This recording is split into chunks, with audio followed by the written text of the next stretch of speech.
আসসালামু আলাইকুম রহমতুল্লাহ। আজকে আমাদের ব্লগের দ্বিতীয় দিন। তো আজকে সারাদিন কি কি করি এবং কোথায় কোথায় যাই আপনার দেখাবো। এখন যাচ্ছি আমরা ইউনিভার্সিটিতে, সাথে আছে আমার বন্ধু আশরাফুল। তো চলুন, সাথেই থাকুন এবং ভিডিওটা পছন্দ হইলে একটা লাইক করে।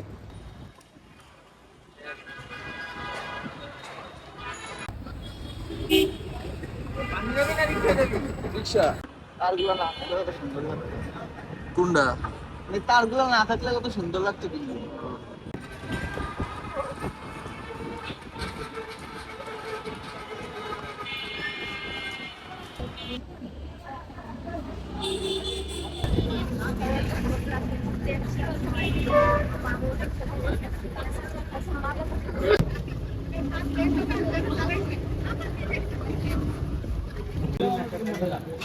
পাঁচটা পরোটা, একটা ডিম, একটা ডাল ভাজি।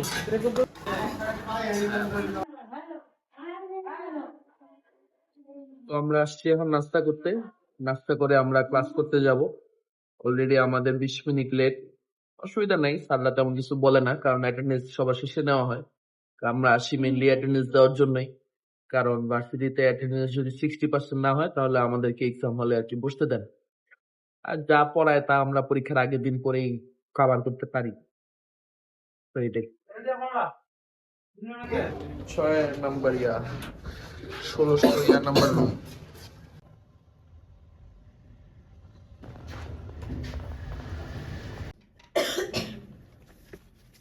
ইনভার্স ইনিশিয়াল আর এখানে হচ্ছে গিয়ে ইনপুটটা হচ্ছে গিয়ে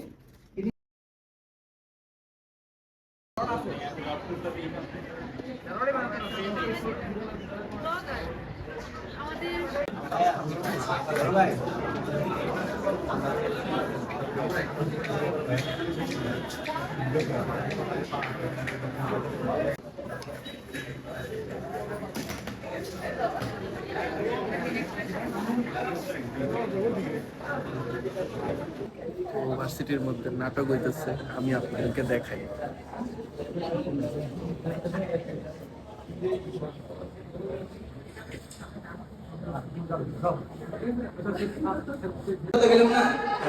তোর মতো নায়ক হয়ে গেছিল, পরে এখন লাইটম্যান হয়ে গেছে।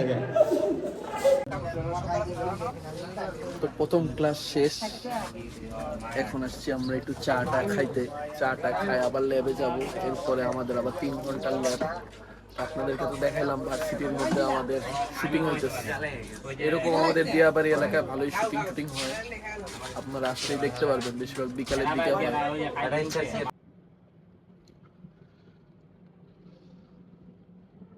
তো আমরা ক্লাসে এসে বসে আছি, এখনো স্যার আসেনি। ক্লাস শুরু হওয়ার কথা 11:30 এখন বাজে হইতেছে 12:10। হয়তো স্যারদের মিটিং আছে তাই আসতে দেরি হচ্ছে। সবাই বসে বসে রিলস দেখতেছে, কেউ কেউ আবার ঘুমায়ও পড়ছে। তাহলে এই হচ্ছে অবস্থা। 3 ঘন্টার ল্যাব হওয়ার কথা, অলরেডি 1 ঘন্টা নাই। কখন শেষ হয়, বাসায় যেতে হবে, কিছু কাজ আছে বিকালে।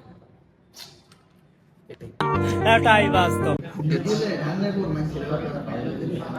আমাদের ক্লাস শুরু হয়ে গেছে, আর তখন কোট করলাম। এই যে বন্ধু বান্ধবের মধ্যে ঝগড়া লেগে গেছে, এরাও কোট পারে না। আচ্ছা, ঠিক আছে ঠিক আছে, আস্তে করে। ওই যে স্যার সামনে লোকদেরকে কোট বুঝাই দিতেছে। এখন আমরা এটা চ্যাট জিপিটি ইউজ করা ছাড়া মিলাইতে হবে, কারণ চ্যাট জিপিটি ইউজ করা হারাম। তাই এখন আমরা হোয়াটসঅ্যাপ থেকে কোড নিতেছি। ঠিক আছে।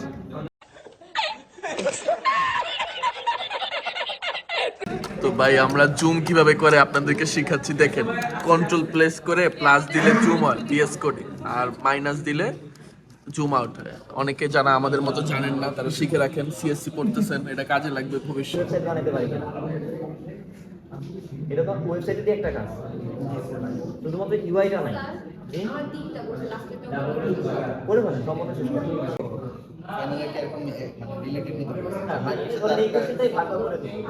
একটা কোশ্চেন পুরো 10 মার্ক থাকবে, মানে এত বড় কোশ্চেন 10 মার্ক থাকলে শান্ত থাকবে। আমি মনে করি দুনিয়াতে দুই ধরনের মানুষের দুই ধরনের হক থাকে। একটা হচ্ছে আল্লাহর হক, আর একটা হচ্ছে মানুষের হক।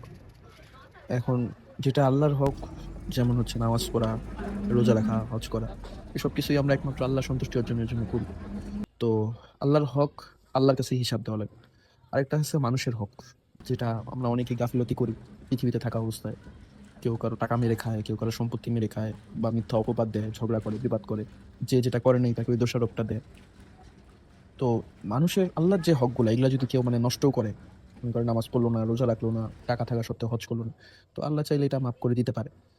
আল্লাহ পরম দয়ালু। কিন্তু মানুষের যেই হকটা, যে মানুষের যে কারো টাকা মেরে খেলেন আপনারা, কেউ টাকা পায় ওটা দিলেন না, পাওনা টাকা কাজ করায় নিলেন। এখন ভাইয়ের সম্পত্তি দিলেন না, বাবা মার হক দিলেন না, কারণ আমি মিথ্যা অপবাদ দিলেন, যে যেটা করে নাই তাকে ওই কথাটা বুলাই শোনায় দিলেন। সো যতক্ষণ পর্যন্ত না ওই মানুষটা আপনাকে ক্ষমা করতেছে, হ্যাঁ ওই হিসাবটা ওই মানুষের সাথেই কিয়ামতের দিন আপনার দিতে হবে।